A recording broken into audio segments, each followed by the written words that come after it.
میں نے کہا فارم ہاؤس پر کیوں؟ لوگ تو گھر پر دعوت دیتے ہیں، وہ ہمیں فارم ہاؤس پر بلا رہے ہیں۔ تو کہنے لگا ہاں عجیب تو ہے، مجھے بھی عجیب لگا لیکن میں اسے منع نہیں کر پایا، آخر اس کے اتنے احسان ہیں ہم پر۔ پھر میں خاموش ہو گئی۔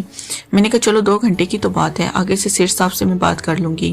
خیر رات ایسی گزر گئی۔ اگلے دن میرا شوہر کام پر گیا، مجھے کہا کہ رات کو 8 بجے تک تیار رہنا، میں تمہیں ساتھ لے جاؤں گا۔ اس سے پوچھا کہ میں سیٹھ صاحب نے تمہارے ڈریسز بیچے ہیں، یہ بہت مہنگے ہیں، تم یہ پہن کے چلنا۔ جب وہ کپڑے میں نے دیکھے تو واقعی بہت مہنگے تھے، ایک ایک جوڑا مجھے 20 سے 25 ہزار روپے کا لگ رہا تھا۔ میں تو اپنی پوری زندگی میں اتنے مہنگے ڈریس نہیں پہنے تھے۔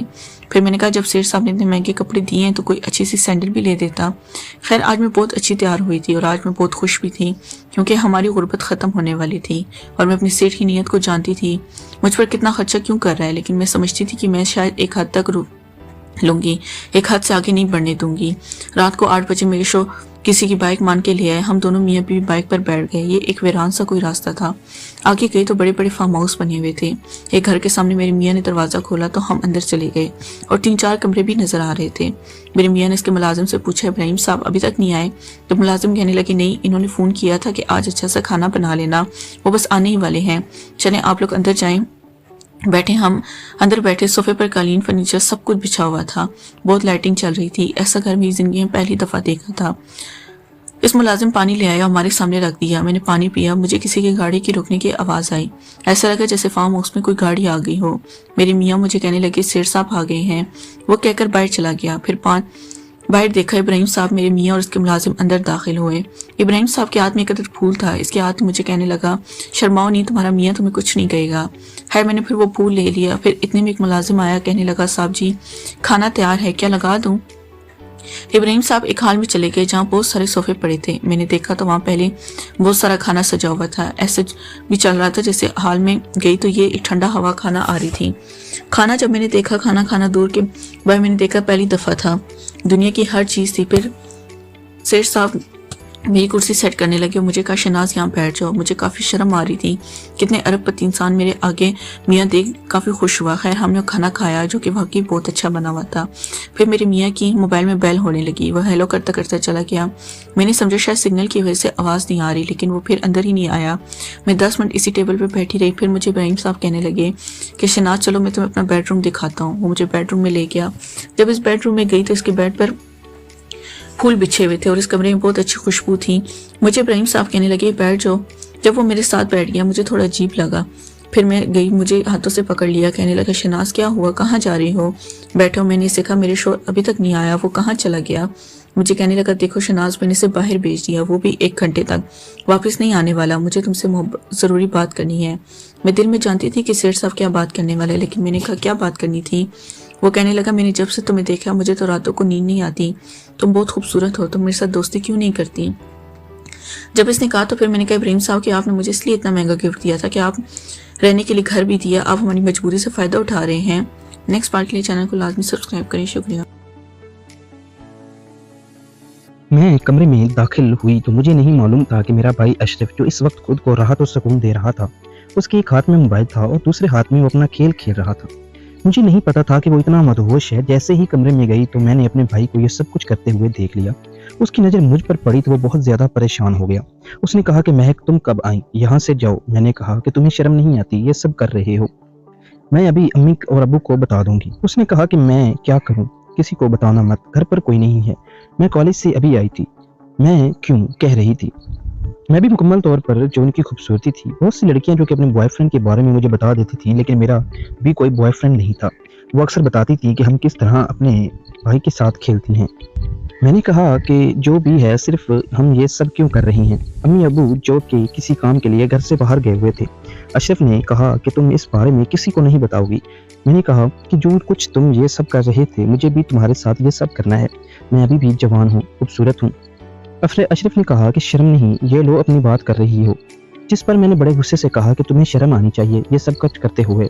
جس پر اشرف نے کہا کہ میری کوئی دوست نہیں، میں نے کبھی کسی دوست کے ساتھ ایسا کچھ نہیں کیا، میں کیا کروں، میں ابھی جوان ہوں، اس وجہ سے میں اپنے آپ کو سنبھال نہ دوں، لے لیا کروں۔ اس پر میں نے کہا کہ میں ہوں نا تمہارے ساتھ، یہ سب کچھ ہم مل کر کرتے ہیں۔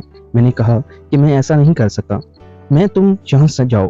مہک نے نہیں جانے والی تھی، میں ابو کو بتا دوں گی۔ میں نے کہا جو بھی ہے تمہارے ساتھ یہ سب نہیں کرنا چاہتی، نہیں تو میں امی ابو کو یہ سب بتا دوں گی۔ اس کے بعد تمہارے ساتھ کیا ہوگا تمہیں اس بات کا پتہ ہی نہیں۔ اب بھی میں اپنے آپ کو کنٹرول نہیں کر پا رہی تھی۔ اشرف بھی اب نہیں کرنا چاہتا تھا، وہ میرے ساتھ یہ سب کچھ کیوں کرے کیونکہ ہمارا رشتہ ہی ایسا تھا، لیکن میں نے اسے اب اتنا مجبور کیا کہ اگر وہ میرے ساتھ نہیں دے گا تو میں سچ میں اپنے امی ابو کو بتا دوں گی، کیونکہ ابو بہت زیادہ غصے والے تھے اور اشرف کو بھی اس بات کا پتہ چل گیا تھا کہ اگر ابو کو سچ میں مہک نے کچھ بتا دیا تو سچ میں وہ گھر سے نکال دے گا۔ اس لیے اب اس کے پاس میری بات ماننے کے علاوہ اور کوئی چارہ نہیں تھا۔ پھر اس نے کہا کہ مہک ٹھیک ہے، میں تمہاری بات ماننے کے لیے تیار ہوں، لیکن تم مجھ سے وعدہ کرو یہ ہماری پہلی اور آخری بار ہوگی، اس کے بعد ہم کبھی بھی ایک دوسرے سے ایسا کچھ نہیں کریں گے۔ میں نے کہا ٹھیک ہے، تم پریشان کیوں ہو رہے ہو، اب جو بھی ہوگا جلدی کرو، میں انتظار نہیں کر سکتی۔ اور اس کے بعد کیا ہوا، ہم دونوں نے آ کر ایک پیارے پہ شروع کیا۔ میں جو ان کی خوبصورتی میں ایسا کوئی کھیل نہیں کھیلا تھا، لیکن اشرف شاید کبھی کسی کے ساتھ ایسا کھیل کھیل چکا تھا یا کوئی بھی مووی دیکھ کر یہ سب کچھ سیکھ چکا تھا۔ مجھے اس کے ساتھ کھیلنے میں بہت زیادہ پریشانی ہو رہی تھی۔ وہ کافی دیر سے کوشش کر رہا تھا لیکن صحیح طور پر نہیں کھیل پا رہا تھا۔ میں نے کہا چلو رکو، میں ابھی آ رہی ہوں۔ کچھ دیر بعد میں کمرے میں، اور وہاں سے میں نے تو سن لیا تھا، وہ اکثر میں استعمال کرتی تھی، یہ بہت ہی پیارا تھا اور اکثر کھیلنے میں مدد کرتا تھا۔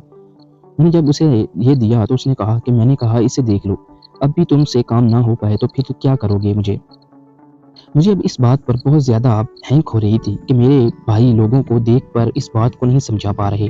میں نے کہا جو بھی ہے اب جلدی کرو، امی ابو آ گئے تو پھر ہمارا کام بیچ میں رہ جائے گا، اور آج جب تک میرا کھیل مکمل نہ ہو اس وقت تک میں ہوں اب چھوڑنے والی۔ اچھا ٹھیک ہے۔ اس کے بعد اس نے مکمل طور پر اپنے آپ کو لوشن کی مدد سے کھیلنے کے قابل بنا دیا، کیونکہ وہ بھی کافی دیر سے کوشش کر رہا تھا لیکن کچھ ہو نہیں پا رہا تھا۔ اب اس نے تھوڑا سا اپنے حساب سے کھیلنا شروع کیا اور اسے تھوڑا سا آئیڈیا ہو چکا تھا کہ اس طرح دیتے ہیں۔ اس کے بعد جیسے ہی وہ اپنے مقصد میں کامیاب ہو چکا تھا مجھے بہت زیادہ تکلیف ہو رہی تھی۔ میں نے کہا اشرف رکو، اس نے کہا نہیں اب اٹھنے کا وقت نہیں ہے۔ میں نے اسے بہت کوشش کی، مجھے بہت زیادہ اس کھیل میں درد ہو رہا تھا کیونکہ میں نے ایسا کہ ابھی نہیں کھیلا تھا، لیکن اب وہ پیچھے ہٹنے والا نہیں تھا۔ تھوڑی دیر بعد جب بھی اب کافی آرام کے اس کے بعد میں تحریر حاصل کر چکی تھی، میری آنکھوں سے آنسو آ چکے تھے۔ میں نے کبھی بھی نہیں سوچا تھا کہ اس کام سے اتنا درد اور تکلیف ہوگی۔ میں نے اشرف کو کہا تمہیں ذرا بھی ترس نہیں؟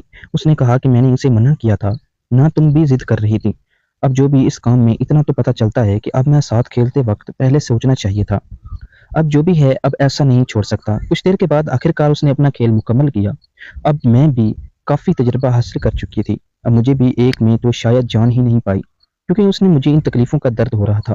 میں نے اس سے کہا کہ مجھے اس بات کام کی راہ تو سکون ہی آتا ہے، مجھے تو لگتا تھا کہ اب وہ اس کھیل کو زیادہ دیر جاری رکھ پائیں گے۔ اشرف نے کہا شرم کرو، جو کچھ ہونا تھا ہو گیا، امی اور ابو آنے والے ہیں، اگر انہوں نے دیکھ لیا تو سب کچھ ختم ہو جائے گا، وہ ہمیں جان سے مار دیں گے، اور میں نہیں چاہتا کہ اس بارے میں مزید کچھ ہو۔ جس پر میں نے کہا چلو ٹھیک ہے۔ ہمارا کمرہ الگ تھا، میں اپنے بھائی کے ساتھ کمرے میں سوتے تھے کیونکہ ہم دیر تک پڑھتے تھے، ہمارے کمرے میں لائٹ جاتی رہتی تھی، میں وہاں جا کر سو جاتی۔ امی اور ابو کے تھے، ہم اپنی پڑھائی میں مصروف تھے۔ امی اور ابو کو تو اب پتہ ہی نہیں تھا کہ ہم دونوں نے آج تک کون سا ایسا کام کیا۔ بات ہونے والی کھانا کھا کر امی اور ابو کمرے میں چلے گئے۔ اب وہ اکثر میرے ساتھ جب بھی روتے تو وہ بھی پھیلتے تھے، جس کی وجہ سے ان کے کمرے سے کچھ آوازیں بھی آتی تھیں۔ ان کو سن کر مجھے سمجھ آ جاتی تھی کہ آج ہم اور اب وہ اپنا کھیل مکمل کر رہے ہیں، کیونکہ وہی ہوا۔ رات کا کچھ وقت ہو تو میں پانی پینے نکلی تو میں نے امی اور ابو کے کمرے سے عجیب سی آواز سنی۔ ابو آج ہی اپنا کام کر رہے تھے، اب اس نے کام کو ان کی آواز سننے کے بعد میں خود اپنے آپ پر قابو نہیں پا رہی تھی، میں بہت زیادہ پریشان تھی۔ اب میں بھی واپس آ کر اشرف کو اس وقت تھا، مجھے لگا اب شاید اسلام کی بغیر نہیں رہ پاؤں گی۔ جب میں نے اشرف کو جگایا اور میں نے کہا تمہیں پتہ ہے کہ امی اور ابو میں اس وقت کیا کر رہی ہیں؟ اس نے کہا کہ کیا کر رہی ہیں، تمہیں کیا مسئلہ ہے، آرام سے سو جاؤ، اب بھی تو یہ کوئی بات کرنے والی ہوں تو میں نے ایسی کوئی تمہاری بات ماننے والا نہیں، میں بہت زیادہ شرمندہ ہوں، جو برا تم نے میرے ساتھ کرایا تم ایسی بات نہیں کرنے والا۔ اس نے کہا تم میں جب میں سے لے کر گئی تو انہوں نے بھی آواز سنی تو بہت زیادہ حیران ہوئی۔ اب وہ بھی اپنے آپ پر قابو نہیں پا رہا تھا کیونکہ اس رات کے بعد ہمیں پتہ چلتا تھا کہ یہ گیم کیسے کھیلتے ہیں۔ جس طرح تو تکلیف میں آج بھی مجھے بھی جو بہت درد اور تکلیف اپنے اوپر محسوس ہو رہی تھی، میں نے اس سے کہا جو بھی ہے آج تم رات